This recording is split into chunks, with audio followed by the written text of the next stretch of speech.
So, children, we have learned what is a tendon and what is a ligament. So, we have learned that tendon connect bone to muscle and ligament connects bone to bone.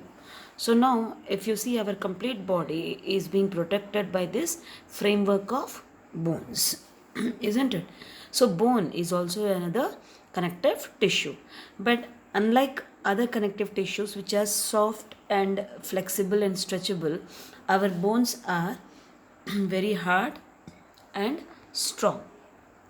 Now, what makes them very hard and strong? It is the composition of the bone that makes them very hard and strong. So, observe, this is the internal transfer sectional view of a bone. Now, if you see here, in case of bones, these small structures which you are able to see, these are actually the bone cells which have been arranged in a very concentric pattern, like a circular pattern, and there are gaps left between these cells. These cells, now bone cells are called as osteocytes. Bones are made up of bone cells. Now these cells are embedded in a matrix. This whole spaces what you are able to observe is filled with matrix. Now embedded within this matrix is are what in a concentric pattern are your bone cells, which are called as osteocytes.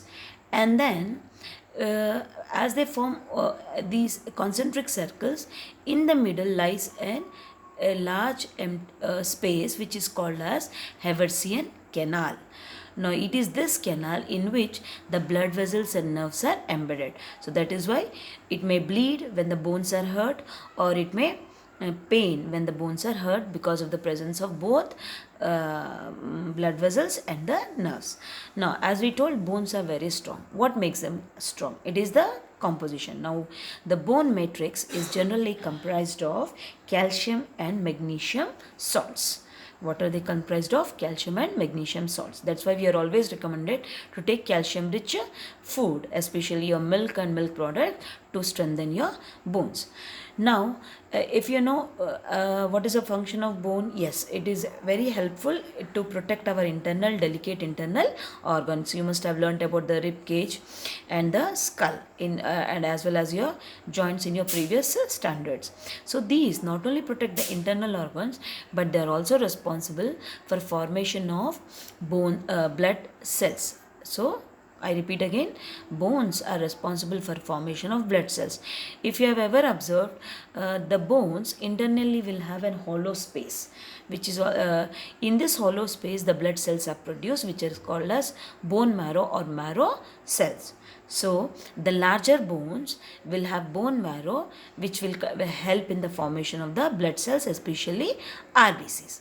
So that is why a good strong bones will definitely have a stronger bone marrow and definitely helps in the formation of the blood cells. So bones are responsible for what?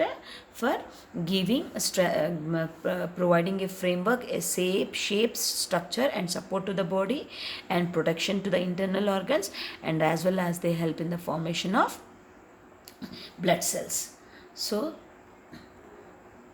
if you see here, this bone is going to have the lacunae, that is the spaces, and then the central lacunae, which is called as the Haversian can also. Like this, many concentric circles will be observed in the transverse section of bone. Though bone looks very hard, but it is very hard from the external covering. Internally it will have lot of spaces. So though it because of the presence of the fibrous structures. So what majorly it is a calcified structure, that means has a deposition of calcium, and then supports, helps in the movements, and also is a site for blood cell formation. And bone cells are also called as what? Osteocytes. Now bones are very hard. so their movements are restricted only to the joints. But then, apart from bone, the supportive and protective structure is also taken up by another tissue called as cartilage. Now, these cartilage are observed in almost every part of your body. Observe, try to hold your the tip of the nose and you try to stretch it. You are able to pull the tip of the nose. Similarly, hold your ears. You are able to twist them. You are able to twist, and if you just release your force, the ear comes back to the normal position. This is because of the presence of a protective covering of cartilage, which is elastic. Where bones are non-elastic, your cartilage are elastic in nature. So your nasal septum, then they are present on your as a covering for your joints, that is your elbow, knee, shoulders, and in your neck points, and also in and around your ribs. So your ribs are able to stretch, you are able to raise and lower the ribs only because of the presence of course, muscles along with the presence of cartilage. So cartilage are very elastic yet stronger. One important point I would like to share here, children. If you know, the shark are the very strongest animal on this planet. Do you know what is their skeletal system made up of? Their skeletal system is made up of cartilage. So remember, cartilage is very stronger.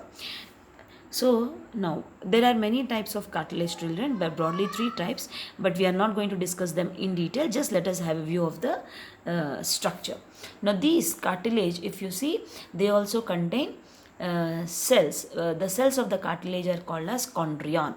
What are they called as? Chondrion, which are embedded in a matrix, in a matrix. And how are these cells? These are very freely present. If you see here, in case of bone, they are arranged in a concentric pattern, but here in case of your cartilage, they are just embedded freely.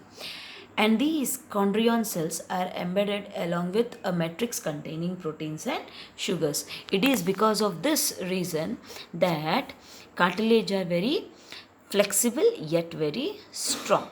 And where chondrocytes or chondrions, and where they are located, your ear pinna, in your joints, and as well as in and around your spinal cord, and as well as your ribs.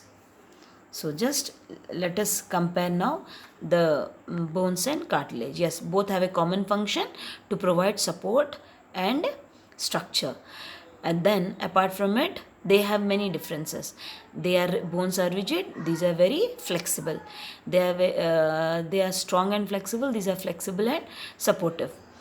Contain basically calcium and phosphorus, and they are made up of proteins and sugars. They contain bone cells called as osteocytes. They contain cartilage cells called as chondrions or chondriocytes. Bones have blood vessels. Here, in case of cartilage, they are absent. Then they provide skeletal support. They also provide skeletal flexibility and also as a smooth covering on the surfaces. They have found the complete our body structure is designed with bony skeleton, and these for us they are limited to ear, nose, larynx, trachea, ribs and joints. How these cartilage are important in trachea, you will be dealing in the next session or in the next class. Okay, so now how many bones are there in our body, children? Yes, 206, but when we are born, we are going to have 300. I just give a query, find out which is the longest bone and which is the smallest bone in our body.